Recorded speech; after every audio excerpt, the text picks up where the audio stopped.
Müslümanlar neden böyle perişan? Sebebini sorup arıyor muyuz? Bence bu işin sebebi Müslüman. Acaba farkına varıyor muyuz? Müslümanlık çünkü adımız bizim. Adımız gibi mi tadımız bizim? Eksik mi dediğimiz kodumuz bizim? Fitnesiz, fesatsız duruyor muyuz? İslam'ın şartı 5, imanın 6, diyerek işleriz her türlü haltı. Aklımıza gelmez toprağın altı. Emaneti sağlam koruyor muyuz? Esiri olmuşuz malın servetin, zinanın şehvetin, koyu gıybetin. Vatanın, milletin, dinin, devletin en ufak işine yarıyor muyuz?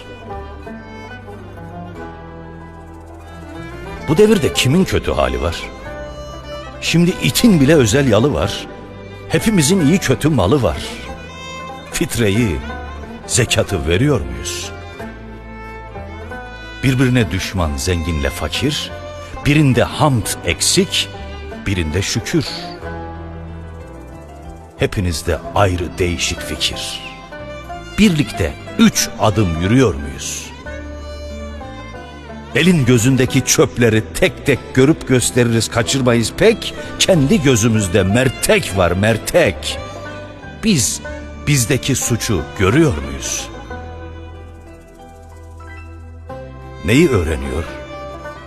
Neyi duyuyor? Karnı evde, beynin nerede doyuyor? Oğlumuz, kızımız nasıl büyüyor?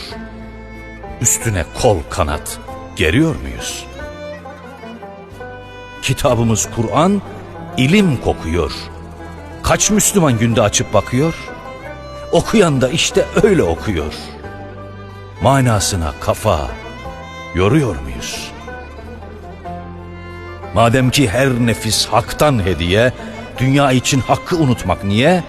Bugün Allah için ne yaptım diye akşam kendimize soruyor muyuz?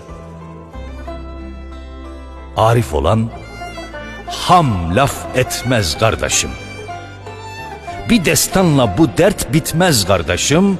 Müslümanım demek yetmez kardeşim.